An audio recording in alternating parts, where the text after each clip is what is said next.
Hey there, fellow travelers. Welcome to the Tolkien Road, episode 339. In this episode, we're continuing our journey through the fall of Numenor by exploring the year Second Age 750, when Eregion was founded by the Noldor. Before we get started, I'd like to give a double up air five to our amazing fellowship. Stick 'em up. 3, 2, 1. Whoopsh. Special thanks to this episode's executive producers, John R., Caitlin of Tea with Tolkien, Jacob Lockham, John H., Melkor27, and KG. And a shout out to our newest patron, Terry S. Terry, thank you so much for joining our fellowship. We truly appreciate you. Also, a shout out to those celebrating their fellowship anniversary in June of 2023, Caitlin H., Teresa C., James L. Thank you all so much for sticking with us over the years. Join the Fellowship of the Road by visiting patreon.com/TolkienRoad. When you join the Fellowship of the Road, it helps us to keep on evering on and land you some cool perks along the way. Learn more at patreon.com/TolkienRoad. If you're watching, hit that like button, don't forget to subscribe, and let us know what's on your mind in the comments below. Finally, attention binge listeners. Subscribe, rate, and review us on iTunes or the platform of your choice. If you are a 5-star fan of the Tolkien Road, you can really help us out by heading over to iTunes, your preferred source for the show, and dropping us a rating and review. When you do that, it helps get the word out about the Tolkien Road, which helps us to keep on evering on. Okay. 750 years into the Second Age, things are relatively peaceful. Numenor's benevolent influence is extending into the lands once ruled by Morgoth's minions, and there is little news of war or misery. However, with the shadow of Morgoth now a fading memory, a new power begins to stir, and elvish craftsmen dream anew of beauty that will influence the fate of Middle-earth. The sources for this chapter in the Fall of Numenor are Unfinished Tales, which really applies to the large chunk in Part 1 of this chapter, Unfinished Tales, History of Galadriel and Celeborn, and then the rest of it is really kind of a collection of writings from Lord of the Rings and the Silmarillion.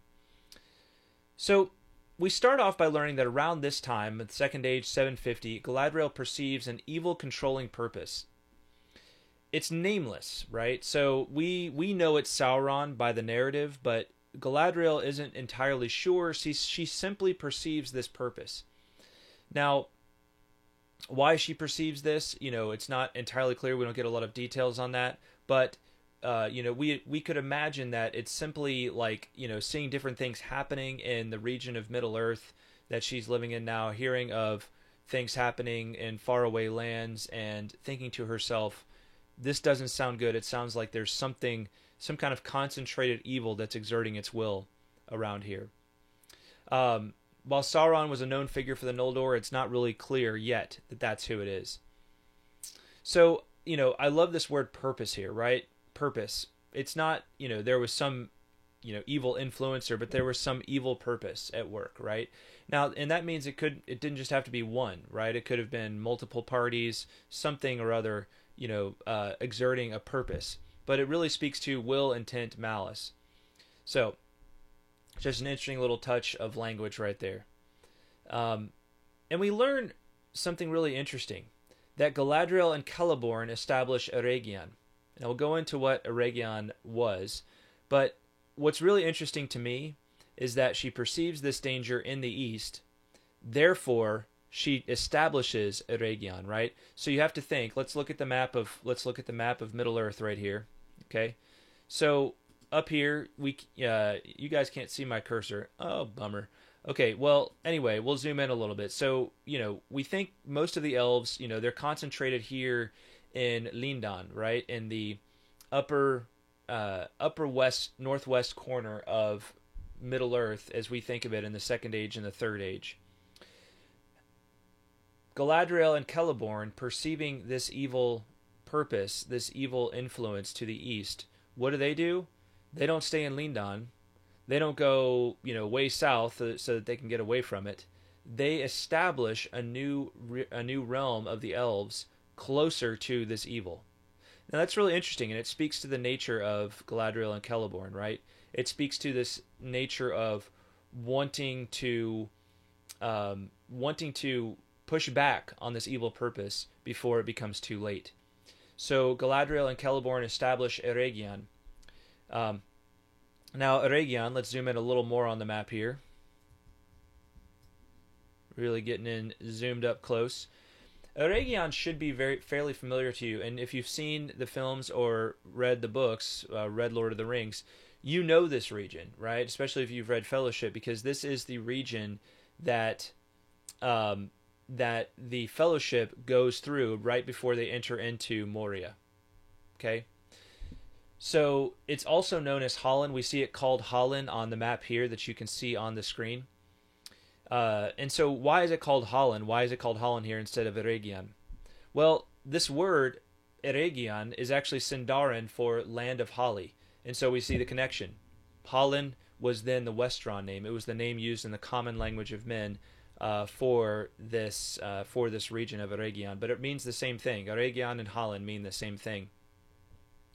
And they established this close to the dwarves of Khazad-dûm, right? Khazad-dûm being the dwarvish city that's located within Moria under the Misty Mountains. Celeborn had a great disdain for the dwarves, and there is a very important reason stemming from the legendarium for this. So let's learn a little bit about Celeborn's disdain for the dwarves and why he felt this way about this whole group of people. Celeborn had no liking for dwarves of any race, as he showed to Gimli and Lothlorien, and never forgave them for their part in the destruction of Doriath. But it was only the host of Nograd that took part in that assault, and it was destroyed in the battle of Sarn Athrad. The dwarves of Belegost were filled with dismay at the calamity and fear for its outcome, and this hastened their departure eastwards to Khazad-dûm. Thus, the dwarves of Moria may be presumed to have been innocent of the ruin of Doriath, and not hostile to the elves. So, even though Celeborn had this kind of deep-seated and, potentially, like, we might even say good reasons for, I hate to say good reasons, but reasons that are understandable, if you will, right? Reasons that are understandable for not liking dwarves as a whole.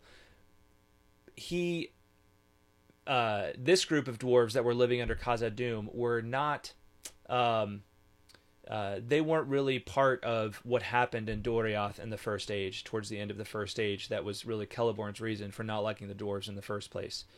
But fortunately for Celeborn, he was married to Galadriel, who was very wise and was more far-sighted than Celeborn.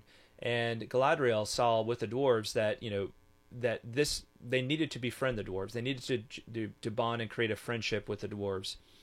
So they come and they establish this kingdom really right next door to the kingdom of Khazad-dûm, right? The dwarvish kingdom of Khazad-dûm.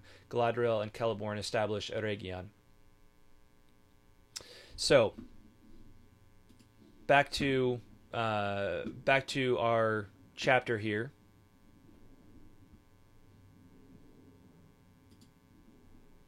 Lost my notes. There we go. Found them. Thank you. All right. So Galadriel perceives a union is necessary. So let's read a little bit more about what Galadriel, her reasons for perceiving a union between the dwarves and the elves being necessary. She perceived from the beginning that Middle-earth could not be saved from the residue of evil that Morgoth had left behind him, save by a union of all the peoples who were in their way, and in their measure opposed to him. She looked upon the dwarves also with the eye of a commander, seeing in them the finest warriors to pit against the orcs. Moreover, Galadriel was a Noldo, and she had a natural sympathy with their minds and their passionate love of crafts of hand, a sympathy much greater than that found among many of the Eldar. The dwarves were the children of Aule, and Galadriel, like others of the Noldor, had been a pupil of Aule and Yavanna in Valinor. So, Galadriel has sympathy with them not only because she sees that their friendship, their alliance will be necessary in defeating whatever this evil is that is arising in the east, but also because, being a Noldo, she has a natural affinity. She kind of understands. She's simpatico with the motivations of the dwarves.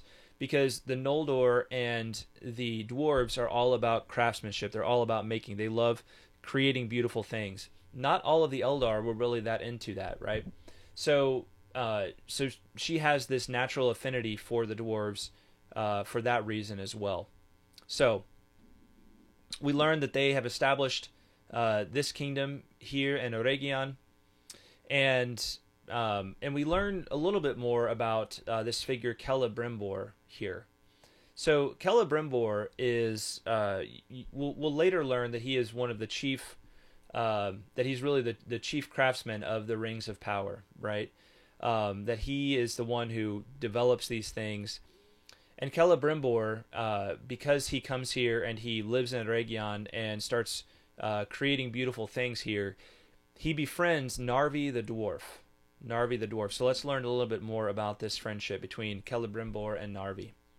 Celebrimbor had an almost dwarvish obsession with crafts, and he soon became the chief artificer of Eregion, into a close relationship with the dwarves of Khazad-dûm, among whom his greatest friend was Narvi.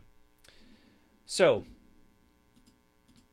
Celebrimbor, and again, we talked about Galadriel being a Noldor, and this affects her perspective, her ability to have a friendship. She feels this natural affinity with the motivations of the dwarves.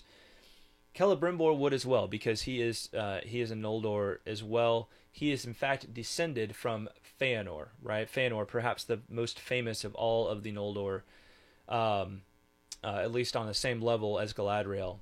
And Feanor was, of course, the great craftsman who created the Silmarils and the Silmarilli in the first or before the First Age.